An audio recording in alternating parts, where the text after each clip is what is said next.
Men started wearing women's clothes for entertainment in the ancient Greece.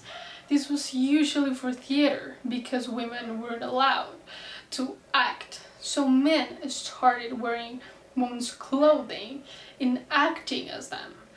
In the late 19th and early 20th century, guys dressing up with clothes normally used by the opposite sex got really popular in the denominated freak shows, where at first they picked and showed people with natural disabilities or rare syndromes.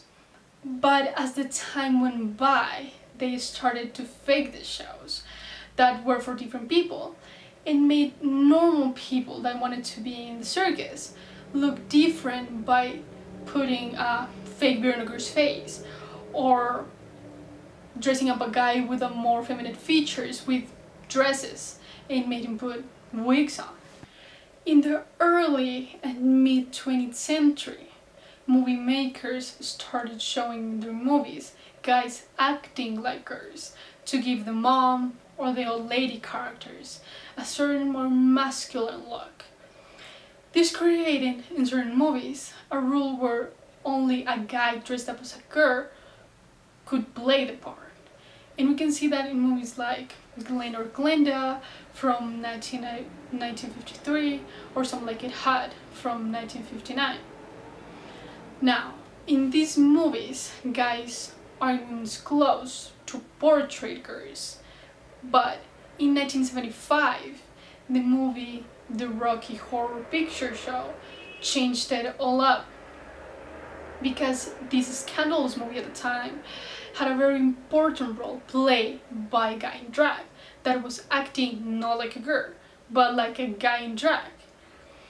This story was originally for a play, but the fact that Jim Sherman turned it into a movie the way he did made it really popular.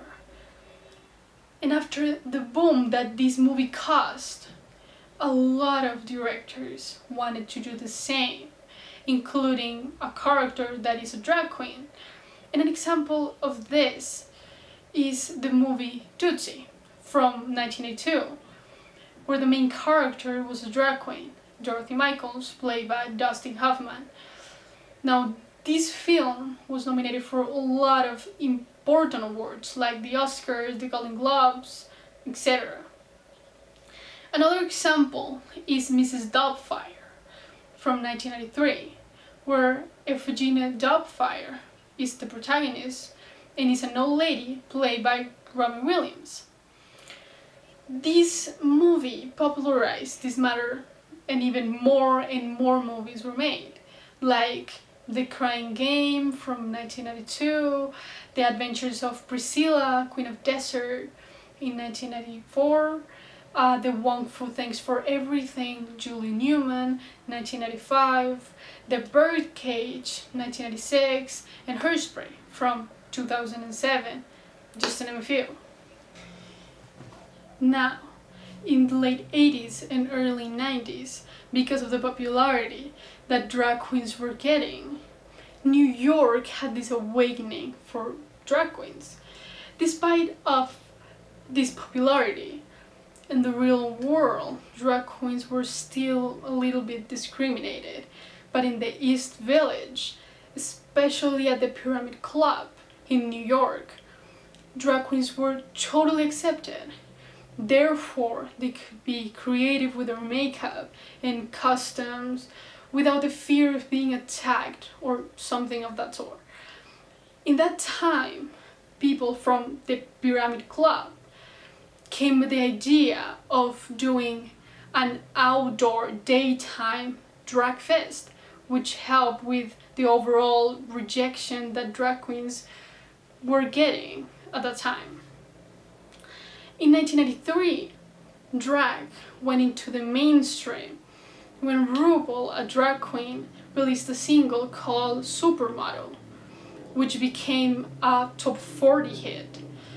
With this overnight success for drag queens, now magazines, talk shows, music videos, and TV shows were all They all wanted a drag queen on them. But this trend died soon because everyone was treating this just as a trend. Now, since RuPaul started doing this international TV show called RuPaul's Drag Race in 2009, every single season this show and drag queens become more and more popular. This is thanks to social media too, and platforms like Instagram. We're the ones who are creative in the matters of like makeup and overall style are successful. Now, of course, this has benefit drag queens too, such as Miss Fame and Kimchi, or even Valentina, who went to Drag Race with a huge fan base already, thanks to social media.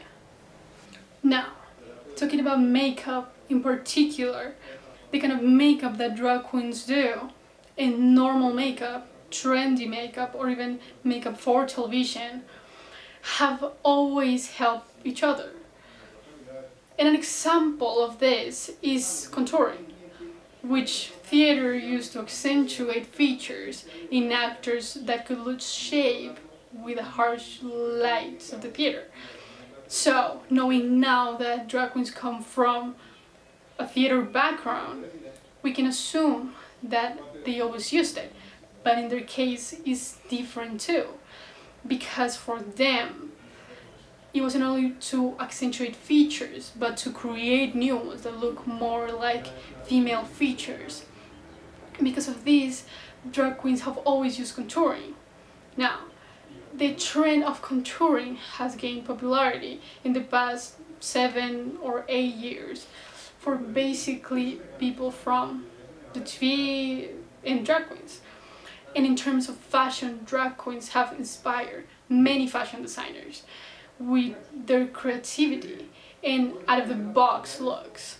So in conclusion, drag queens in the past 10 years have been more accepted, and not only that, but have inspired many young people, adults, media, fashion designers to be more creative.